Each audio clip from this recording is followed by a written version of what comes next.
इसलिए माँ नर्मदा को नर मादा, उसमें नर भी जुड़ा हुआ है, मादा भी जुड़ा हुआ है। तो नर मादा को जोड़ के नर्मदा बनती है। जो नम्रता देने वाली है वो नर्मदा स्वरूप है।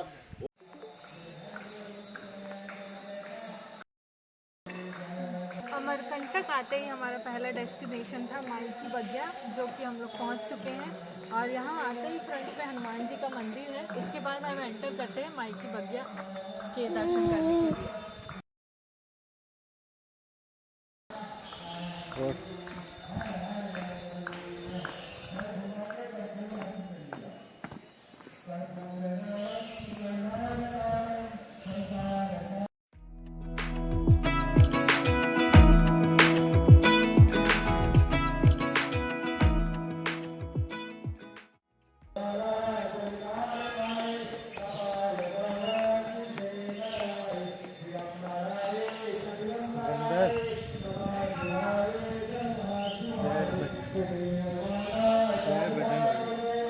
जय बजरंग बली।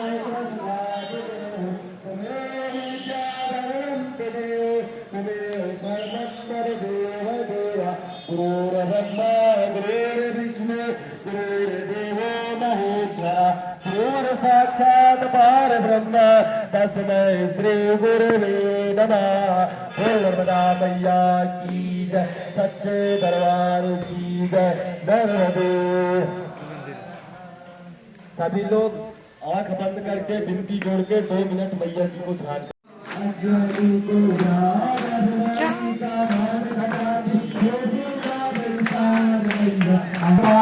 सुनने पाए लगे न पलती मैया, रात पापी सुनने लगे न पलती रब तो मैया हमारी बात कौन बात देर मैया अमर कन्यानी बोले वाली नरदाचार भूजा के सर तिलक लगाए मैया लाल डुलाए, अंग विराजे के सर तिलक लगाए।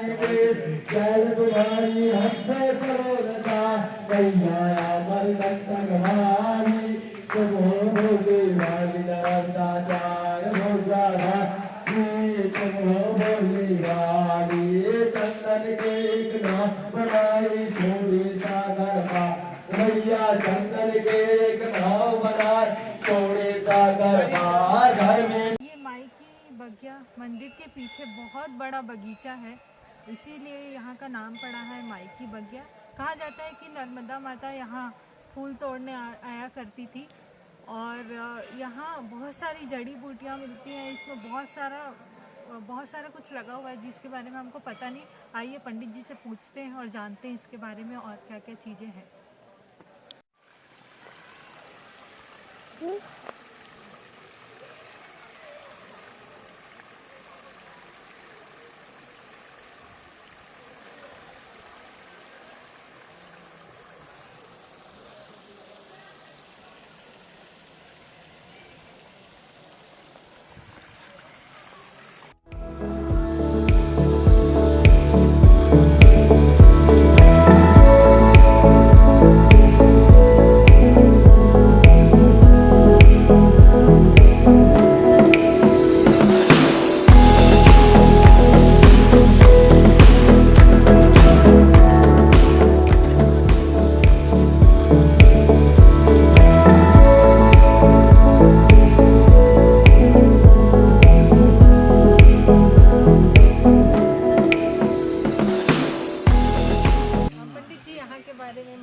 ये दिव्य माँ नर्मदा का क्रीड़ा स्थल कहलाता है ये, इसलिए माँ की बगिया कहते हैं। माँ के बगीचा मतलब बगिया में माँ खेला करते थे।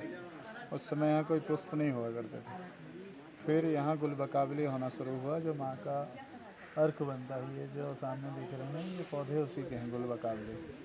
उसमें सफ़ेद फूल होते हैं और उस फूल से जो अर्क बनता है वो आँखों में डालने से सफ़ेदी भी उसके साफ होती है, प्लस आँखों की जो तेजस्विता है वो बनी रहती है, कभी उसमें रेटिना नहीं आता। और ये माँ का क्रीड़ा स्थल के साथ साथ उनका यहाँ से ही विवाह कार्य होना था, जो जाके ज्वालेश्वर धाम आपके वहाँ आगे जो ज्वालेश्वर धाम वहाँ जलपा नदी जो जलपा उनकी सहेली थी, उन्होंने फिर माँ का स्वरूप धारण तो किया नहीं, चुनरी डले रहने से फिर माता जी की जगह वो बैठ गई मंडप में और उनका विवाह हो गया। और उनका विवाह हो जाने से फिर माँ नर्मदा को क्रोध आया जब जाके देखी, तो उनकी जो मूर्ति है वो काली हो गई, एकदम काला स्वरूप उन्हीं की पूजन होती है।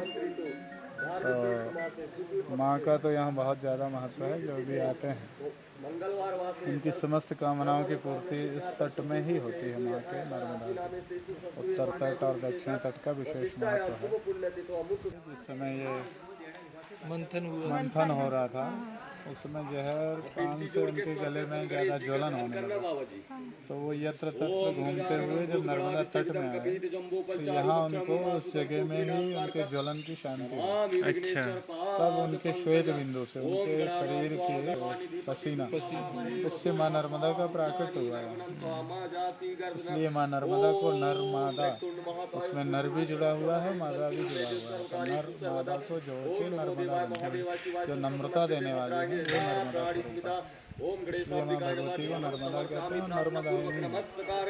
इसलिए नर्मदा सुखदायिनी भी है। और उनके तो दक्षिण तट से आप पूरा जो भ्रमण करते जाते हैं परिक्रमा 3500 किलोमीटर की, तो समुद्र के तट तक माँ नर्मदा का जल समुद्र में भी अलग ही दिखता है। ऐसा है।